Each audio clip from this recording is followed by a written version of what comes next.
ન રહેવાય, ન સેવાય કે ન કહેવાય એવી રીતે વળી કઈ પીડા છે, એવી રીતે કઈ બીમારી છે, તો તે છે હરસમસાની બીમારી. મિત્રો, હરસમસાથી જે શરૂ થતી યાત્રા ત્યારબાદ તે ભયંકર બીમારીમાં પરિણમતી હોય છે, એટલે કે પાઇલ્સ, ફિસ્ચ્યુલા અને ભગંદર આવી બીમારીમાં પરિણમતી હોય છે અને છેવટે માણસ તેમને ઓપરેશન કરાવતો હોય છે. પરંતુ આયુર્વેદ શું કહે છે કે જે હરસ છે તે ખરેખર ઓપરેશનથી જ મટે છે, પરંતુ તેમાં આપણે ઓપરેશન કરાવવું ફરજિયાત છે.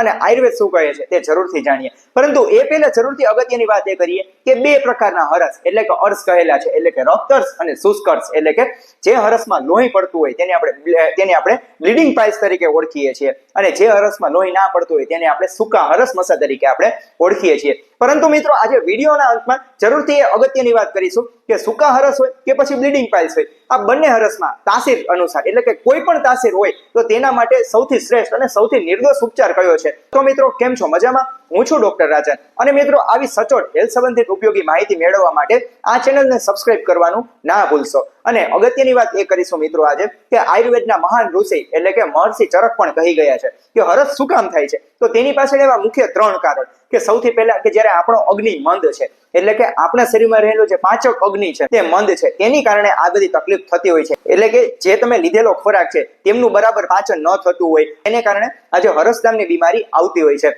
સાથે બીજું અને સૌથી અગત્યનું કે જો તમારી પ્રકૃતિ ગરમ છે, પિત્ત પ્રકૃતિ છે, અને તેની સાથે સાથે જો તમે વધારે પડતી ગરમ વસ્તુઓનું સેવન કરો છો અને સાથે તમને વારે કબજિયાતની તકલીફ રહેતી હોય તો જરૂરથી તમે હરસ નામની બીમારીને તમે આમંત્રણ આપી રહ્યા છો. અને ત્રીજું અને સૌથી મહત્વનું કે તમે ઘણી વખતે ઘણી મહિલાઓ બહેનોમાં જોયું હશે કે ગર્ભાવસ્થા દરમિયાન અથવા તો ગર્ભાવસ્થા પછી એટલે કે ડિલિવરીના સમય પછી ઘણી સ્ત્રીઓને, બહેનોને કે જે હરસ નામની બીમારી આવતી હોય છે. પરંતુ આજે 3 કારણોમાંનું સૌથી મહત્વનું અને સૌથી અગત્યનું કારણ એટલે કે તમારા શરીરની જે પાચન અગ્નિ છે તે મંદ રહેલી છે, સાથે કબજિયાત અને સાથે વધારે પડતી તમારા શરીરમાં ગરમી હોવી, તો આજે અગત્યના 2 કારણ છે તે તેમના મુખ્ય કારણ હોઈ શકે છે. તો મિત્રો, સૌથી પહેલા આપણે એ વાત કરીશું કે શું હરસ માટે ઓપરેશન જ ફરજિયાત છે?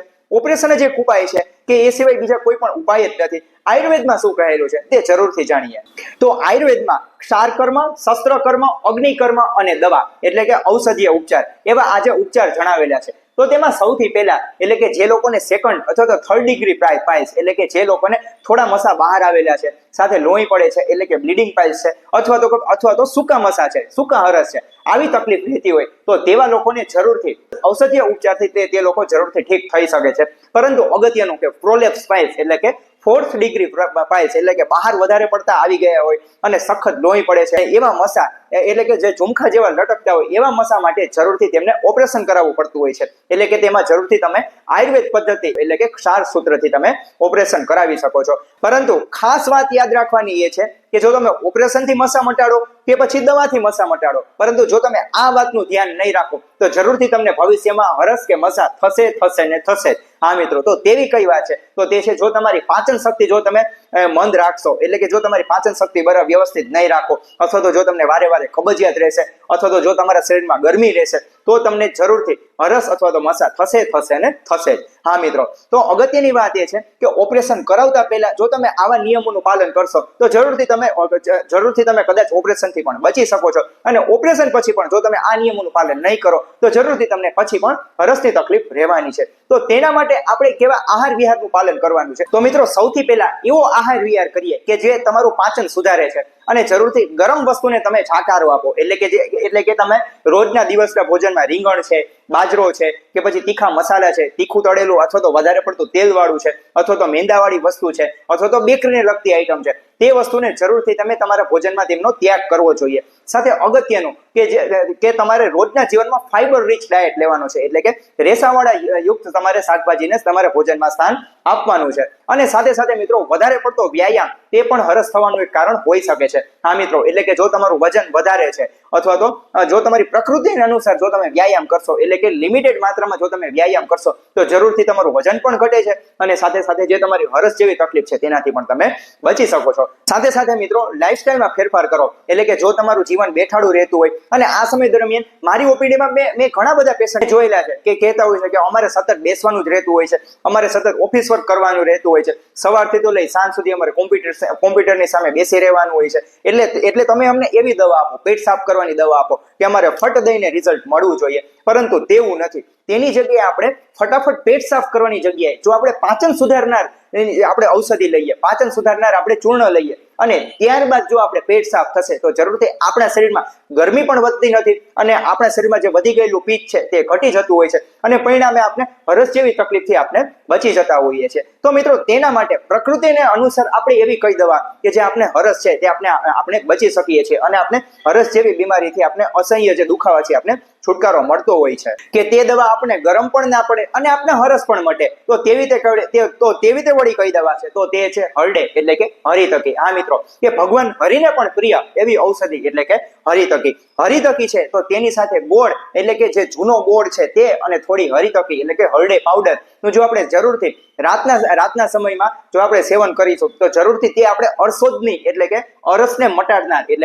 અરસને મટાડનાર ઔષધિ તરીકે તે સાબિત થાય છે. સાથે જે લોકોને વધારે પડતી પિત્ત રહેતું હોય એટલે કે શરીરમાં વધારે પડતી ગરમી રહેતી હોય તેવા લોકોએ જરૂરથી રાતના સમયમાં હરડે પાવડર વત્તા થોડી સાકર વત્તા થોડી કાળી દ્રાક્ષનું સેવન કરવું જોઈએ કે જેથી કરીને જે લીધેલો ખોરાક છે તે પણ સરળતાથી પાચન થાય છે અને પરિણામે જે તેમના શરીરમાં રહેલું જે પિત્ત છે તે ફટાફટ તેમનું શમન થતું હોય છે અને આવી જે હરસની તકલીફથી તે પણ લોકો બચી શકતા હોય છે. પરંતુ આ સમય દરમિયાન આપણે ગુજરાતીઓની વાત કરીએ કે આ સમયમાં આપણે સુરણ નામની જે શાક છે તેમને આપણે ભૂલી ગયા છીએ.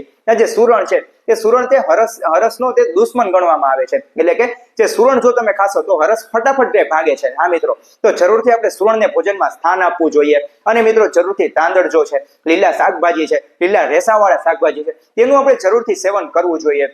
અને અગત્યની વાત એ પણ કરીશ મિત્રો કે આપણે લેટ્રિન ગયા પછી એટલે કે ટોયલેટ ગયા પછી એટલે કે આપણે 5 થી 10 મિનિટ હુંફાળા નવશેકા ટબમાં આપણે જો શેક કરીશું તો જરૂરથી આપણે જે હરસને કારણે જે મળમાર્ગની આજુબાજુ જે સોજો આવતો હોય તેમાં આપણે ઘણી બધી રાહત મળતી હોય છે અને પરિણામે આપણે દુખાવા છે તેનાથી પણ આપણે ઘણા અંશે આપણે રાહત મળતી હોય છે. અને સાથે અગત્યની વાત એ પણ કરીશું મિત્રો, જો તમારું પાચન સુધરશે તો જરૂરથી તમે આવી ઘણી બધી લગતી બીમારીથી તમે બચી શકો છો. અને મિત્રો આવી જો હરસ મસા અને પગંદરને લગતી વધુ જો તમારે આયુર્વેદિક સારવાર મેળવવી તો જરૂરથી નીચે આપેલા નંબર ઉપર તમે કોન્ટેક્ટ કરો કે જેથી કરીને જે તમને હરસને લગતી સંપૂર્ણ આયુર્વેદ સારવાર પણ તમને મળી રહેશે અને તમને આજે હરસ નામની બીમારીથી છે લાંબા સમયથી જે તમે પરેશાન થતા હો છો તો તેનાથી પણ તમે બચી શકો છો. અને મિત્રો સાથે સાથે તમે એ પ્રકારની પરેજી રાખશો અને આ જે પ્રકારના સૂચનો જો તમે જરૂરથી પાલન કરશો તો જરૂરથી તમને આજે હરસ નામની બીમારીથી તમે બચી શકો છો અને સાથે તેમાં તમને ઘણા અંશે રાહત મળતી હોય છે. અને મિત્રો આ જે વિડીયો છે એ તમે જરૂરથી એવા લોકો સુધી પહોંચાડો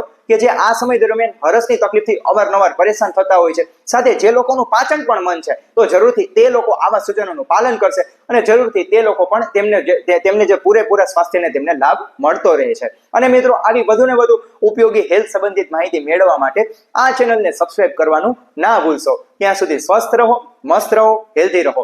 જય ધન્વંતરી.